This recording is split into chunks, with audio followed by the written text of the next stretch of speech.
Hello, everyone, and welcome back to the Mad Science Lab podcast, brought to you by the combination of the Fantasy Football Universe and the Fantasy Football Advice Network. Coming back at you with another edition of 2024 Dynasty Risers and Fallers. And I have a special guest today, one of my co-hosts over at FFU, SC Romero. You can find him on Twitter at the PPR Show.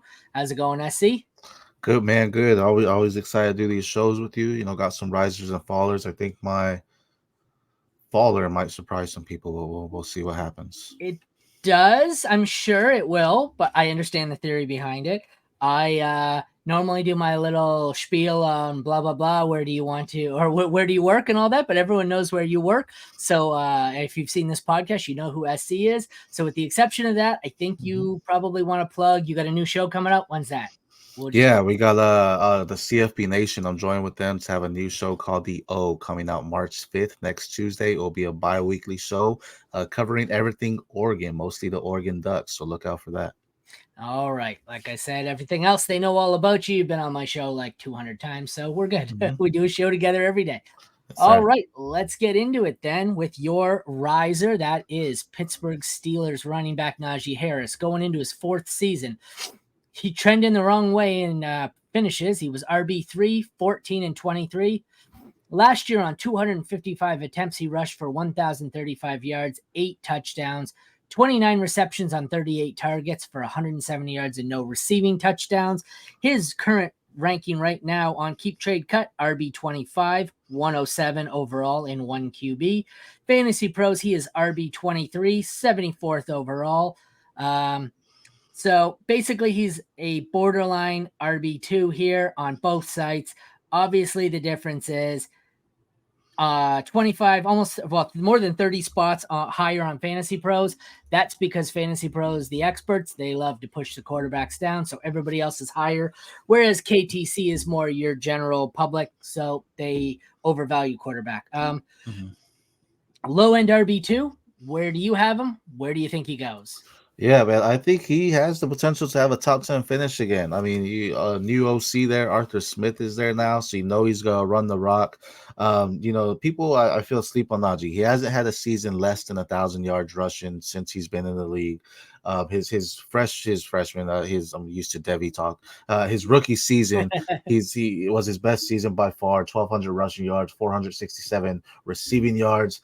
I expect him to hit that 1,200 mark again.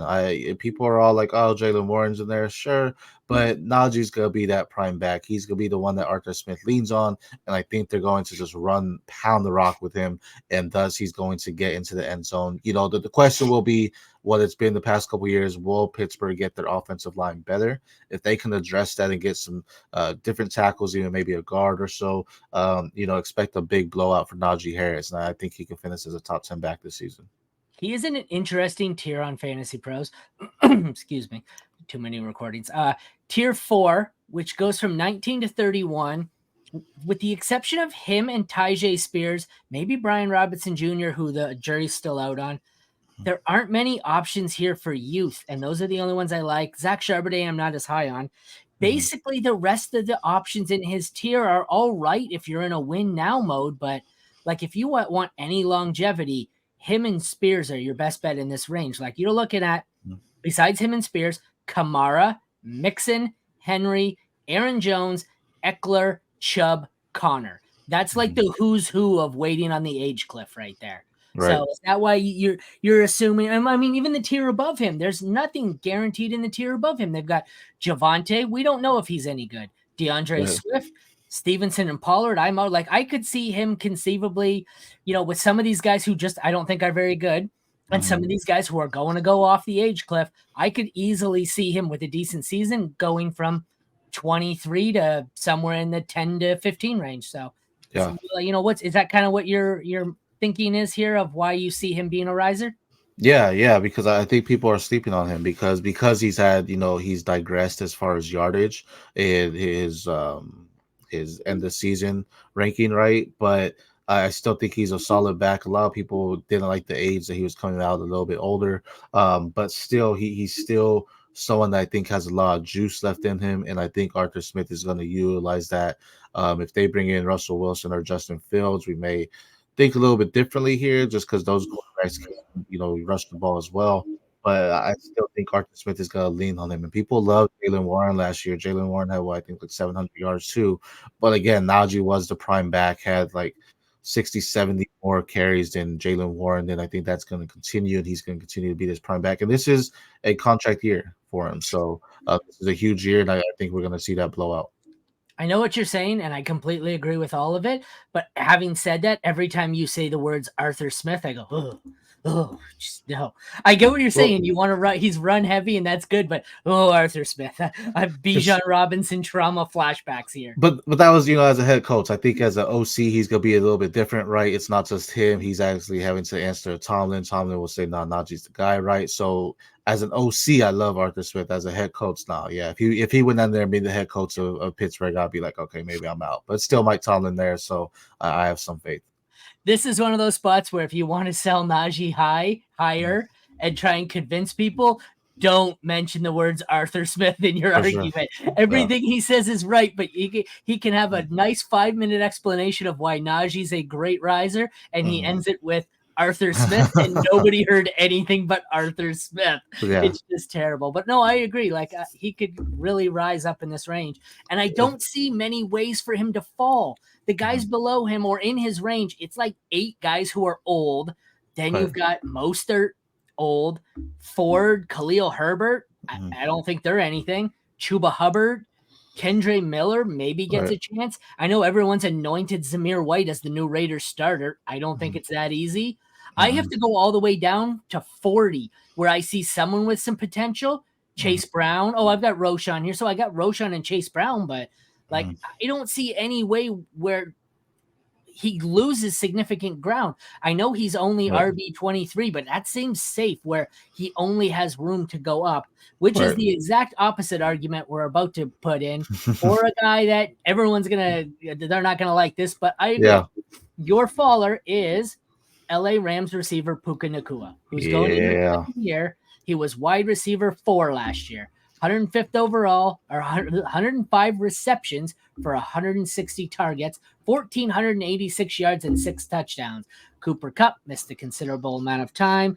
We've got Puka as wide receiver 6 or 9 on KTC and Fantasy Pros, 9th and 14th overall. Puka Nacua is awesome. I love Puka Nacua. He is great. There is absolutely no room to move up. Like, what's he going to do? Have a career year on top of a career year?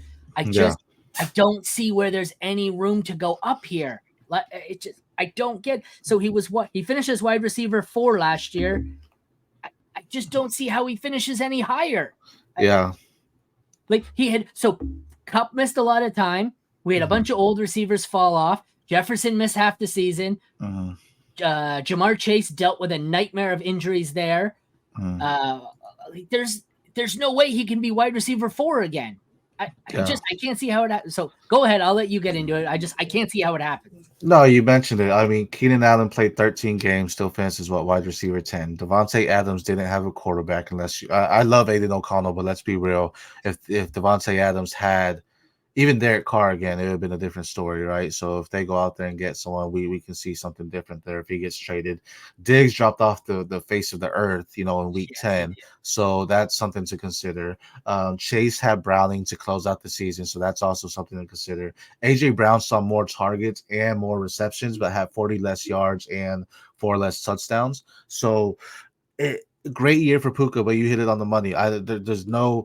There was a lot of intangibles to make him move up, and he had phenomenal. But see, people were crucifying me is the word to use when I was saying sell Puka high, even with like Kyron, because this is probably the highest you're going to sell him. People are saying he's jumping in the chair. He's had that Jefferson type of year, that Jamar Chase type of year, sure.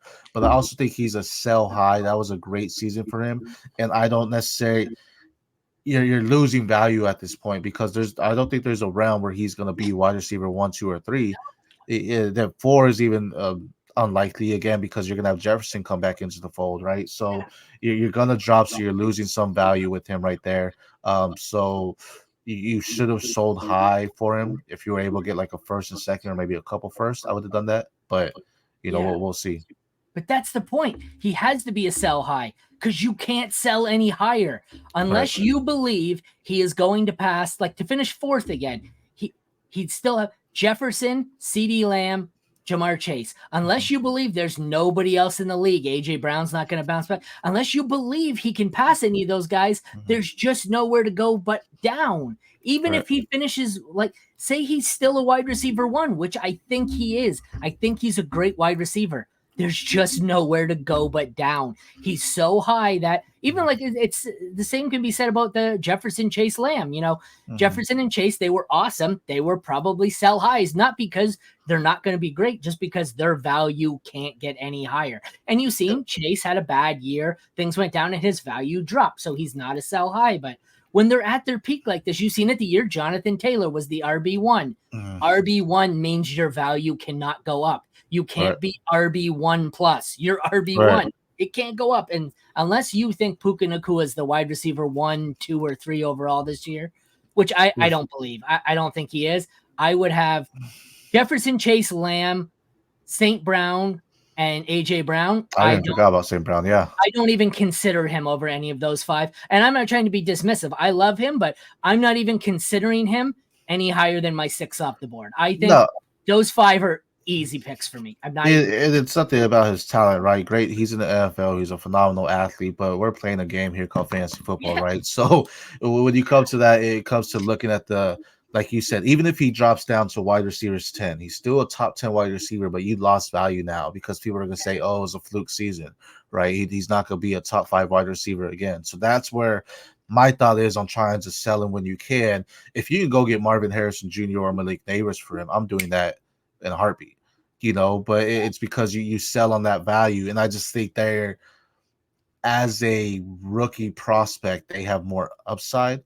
Like Puka Nacua came out of nowhere. I mean, people knew about him, but no one expected, to my knowledge, no one has ever said he was going to be a top 5 wide receiver before the season started. Wide receiver 3 was, even the people who liked him was like wide receiver 2, 3 borderline. Right. Nobody. How can you project? Coming in top, you were hoping Jamar Chase as a rookie was a top 12 receiver, let alone this guy who was drafted. Where was he drafted? Day 3, right? Right. Day 3, yeah, round 5, I think. There's no way you could have projected that. Go trade it for Garrett Wilson, because Garrett Wilson doesn't matter who the quarterback is. He's great. You got to think also Matthew Stafford feeds his guys. Matthew Stafford's someone that's going to pass. He has a great arm, so that's huge. So what happens when Matthew Stafford leaves? Is that still Puka? Again, you're at this point where you're losing value on him. Kyron's a different story. Kyron could still be that guy. I love Kyron Williams, but I think you had the opportunity to sell high on Puka, and it's slowly digressing every day that we wait to sell him. I'm selling Kyron too. That's another one. Insane usage, no competition, no draft capital. He reeks of they're going to regress on him. So this is this isn't real football. It's fantasy. Treat them like stock markets. You sell the WWF at the end of the Attitude Era. You don't wait until 2023 when they're hauling Vince McMahon out in handcuffs. You sell it 20 years ago at its peak. You don't wait. So I told someone in my leagues, they had Kyron. I was like, man, I would try to sell him for a late first if you can. He's like, no, I'm not going to do that. He's worth the 102. I was like, bro, you're losing it, man. Like you got to know when to sell them, right? That's the name of the game. Know when to sell high on them. For running back specifically, I'm not giving up a first for any kind of running back, not even Bijan necessarily, just because you never know, right? So if there's ever a window for you to sell a running back for a first, you take that, because that first is going to gain more value through draft season, or even gain more value for you to get even better players. So especially in Superflex too. Like I'm seeing people, I turned down the 101, 102 for Puka in Superflex. You're insane, because I get it. The quarterbacks are not an easy thing to project, but out of the top 3, May, any of them, you include top 5, JJ, Nix, May, Daniels, Williams. If any of them hit as even a top 12 quarterback, you couldn't pay the other guy to trade you that quarterback for Nacua. In Superflex, it's just not possible. So I don't care.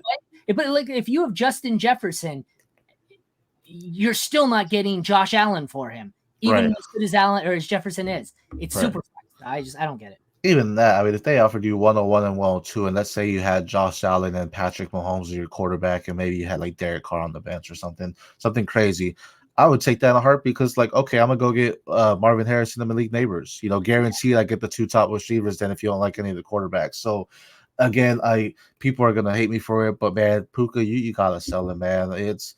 I just don't see the realm of him being a top 5 receiver again. No, I agree with you completely on this one.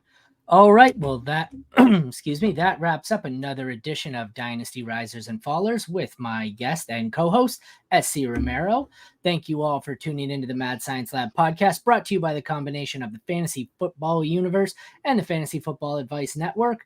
Thank you for joining me, SC, and thank you all for tuning in. Take care. We'll see you tomorrow.